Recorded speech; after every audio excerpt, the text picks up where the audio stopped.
USA की तारीख में एक पहला इंसान जिसने पैसों के खातिर पूरे प्लेन को हाईजैक किया। जी हाँ दोस्तों, इस इंटरेस्टिंग वाकये की शुरुआत होती है 24 नवंबर 1971 की एक शाम पोर्टलैंड एयरपोर्ट से।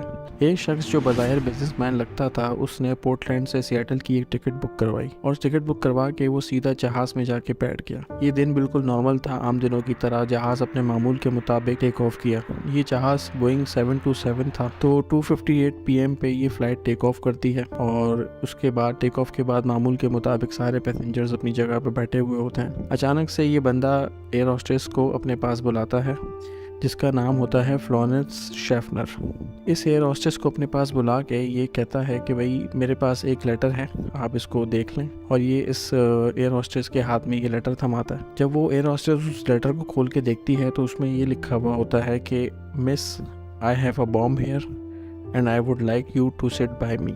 ये देख के एयर होस्टेस के होश उड़ जाते हैं। फिर एयर होस्टेस डर के मारे उसके पास जाके बैठ जाती है और काफ़ी खौफजदा होती है। ये बंदा उसको अपना ब्रीफकेस खोल के दिखाता है और उस ब्रीफकेस के अंदर रेड डायनामाइट, जो एक बॉम्ब होता है बहुत ख़तरनाक, उसकी स्टिक्स रखी हुई थी और एक डेटोनेटर बॉम्ब था। उसने बॉम्ब की तारों को दोनों हाथों में पकड़ा हुआ था और ये थ्रेट दे रहा था कि अगर कोई भी गड़बड़ की या मेरी डिमांड्स को पूरा नहीं किया तो मैं इस बॉम्ब को एक्टिवेट कर दूंगा और पूरे जहाज को तबाह कर दूंगा। अब एयर होस्टेस को ये पता चल गया था कि पूरा जहाज हाईजैक हो चुका है। अब यहाँ डैन कूपर ने एयर होस्टेस से 3 डिमांड्स की। पहली डिमांड थी कि उसको $2 लाख कैश में चाहिए थे और दूसरी डिमांड ये थी कि उसको 4 पैराशूट्स रिक्वायर्ड थे।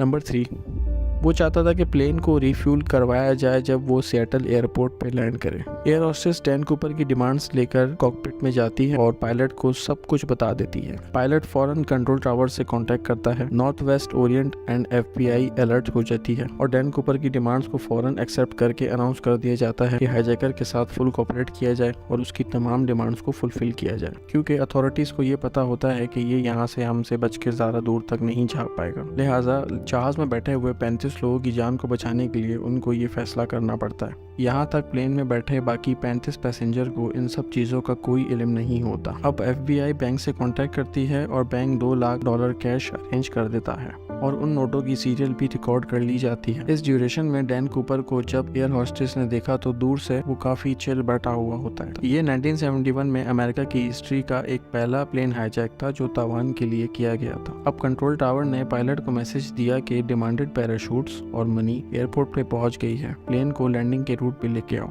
प्लेन उसके बाद लैंडिंग के रूट पे जाता है और कुछ देर बाद लैंड हो जाता है। एयर होस्टेस फ्लोरेंस शाफनर और बाकी तमाम लोग प्लेन से उतर जाते हैं। अब प्लेन में फ्लाइट क्रू और एक दूसरी एयर होस्टेस टीना मकलाओ बचते हैं। इस दौरान प्लेन रिफ्यूल भी हो चुका होता है। अब यहाँ से प्लेन टेक ऑफ के लिए रेडी हो जाता है। यहाँ हाईजैकर इनको ये कहता है कि प्लेन को 10,000 फीट की बुलंदी पे ले जाओ, लैंडिंग गेट्स और फ्लैप्स को नीचे रखो। अब प्लेन की स्पीड 2000 माइल्स पर आवर होती है। हाईजैकर कहता है कि मैक्सिको के रूट पे इसको फ्लाई करो। ये मैसेज टीना मकलाओ जो है वो कैप्टन को देती है और कैप्टन अगेन उसको मैसेज देता है कि हम मैक्सिको की तरफ नहीं जा सकते क्योंकि प्लेन के अंदर इतना फ्यूल नहीं है। कैप्टन कहता है कि हमारे पास 2 ऑप्शन है, या तो हम रीनो की तरफ जाएं और या तो फीनिक्स की तरफ जाएं। डैन कूपर ये सुन के कहता है कि मैं रीनो पे एग्री हूँ, लिहाजा प्लेन को रीनो की तरफ ले जाया जाए। अब यहाँ जहाज ऑटो पायलट पे सेट कर दिया जाता है और विक्टर 23 को एक्टिवेट कर दिया जाता है। विक्टर 23 एक्टिवेट होने के बाद जहाज जो है वो लो एल्टीट्यूड पे रीनो की तरफ जाना शुरू हो जाता है। इसी दौरान 2 एयरफोर्स फाइटर जेट्स प्लेन के पीछे आना शुरू हो जाते हैं, मगर ये 2 फाइटर जेट्स प्लेन की लो स्पीड के हिसाब से फ्लाई नहीं कर पाते, इसलिए दोनों जहाज प्लेन के अराउंड फ्लाई करना शुरू हो जाते हैं। अब यहाँ डैन कूपर टीना मकलाओ को कहता है कि तुम कॉकपिट में जाओ और पायलट के पास जाके जो है ना बैठ जाओ। टीना मकलाओ कॉकपिट की तरफ जाती है और कॉकपिट के गेट पे खड़े होकर पीछे मुड़ के जब वो देखती है तो डैन कूपर अपनी कमर के ऊपर पैराशूट को बांध रहा होता है और साथ में जो इसके पास एक बैग होता है जिसमें $2 लाख कैश होते हैं उसको अपनी बॉडी के साथ बांध रहा होता है। उसकी थोड़ी देर बाद जहाज का जो स्टेयरवे डोर है वो ओपन हो जाता है और कैप्टन के पास वार्निंग लाइट और नोटिफिकेशन आ जाती है। यहाँ पायलट्स को ये लग रहा होता है कि ये जब जंप करेगा तो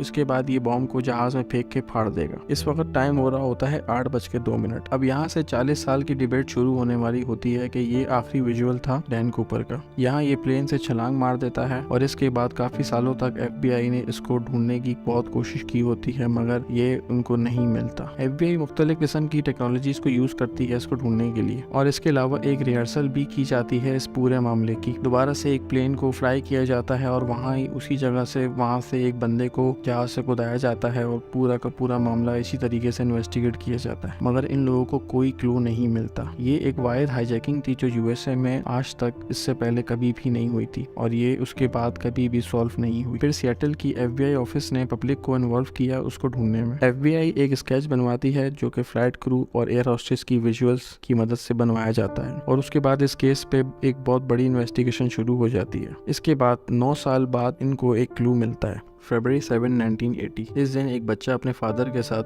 कोलंबिया रिवर के किनारे कुछ लकड़ियां जमा कर रहा होता है। अचानक वो वहाँ पे लकड़ियां जमा करते हुए उसको अपने पैरों के नीचे ये महसूस होता है कि यहाँ मिट्टी के नीचे कुछ दबा हुआ है। वो वहाँ पे खोदना शुरू करता है और उसके बाद वहाँ से उसको कुछ नोट मिलते हैं जो कि डॉलर्स के बंडल होते हैं। ये नोट काफी खराब हो चुके होते हैं और इसके बीच में जो नोट्स होते हैं वो बिल्कुल सही होते हैं। यूएसए में डैन कूपर के वाक़े का तकरीबन सबको ही पता होता है, लिहाजा उसके फादर ये फैसला करते हैं कि ये बंडल्स हम FBI को हैंड ओवर कर दें। जब FBI के पास ये बंडल्स आते हैं तो वो इन नोट्स की सीरियल को उन नोटों से मैच करते हैं जो उन्होंने डैन कूपर को हैंड ओवर किए होते हैं। ये डॉलर्स तकरीबन $5800 होते हैं जिसकी सीरियल नंबर जो है वो एग्जैक्टली मैच कर जाती है उन सीरियल से जो डैन कूपर को FBI ने हैंड ओवर किए होते हैं। अब यहाँ से FBI के पास एक बहुत बड़ा सुराग इनके पास आ जाता है। ये पैसे जहाँ दफन होते हैं इस जगह FBI फिर अपनी टीम वहाँ पे डिप्लॉय करती है और उस पूरे एरिया को खोदना शुरू कर देती है और उसके बाद उनको वहाँ से कोई क्लू नहीं मिलता। ये पैसे जहाँ दफन होते हैं ये जगह डैन कूपर की जम की हुई ड्रॉप जोन से तकरीबन 20 माइल्स दूर होती है। इससे एक अंदाजा ये भी लगाया जाता है कि ये पैसे हाईजैकिंग के 3 साल बाद पानी के बहाव के साथ बहते बहते यहाँ तक आए हैं। और उसके साथ दूसरा इंकशाफ ये भी होता है कि डैन कूपर ने खुद तैर के यहाँ पे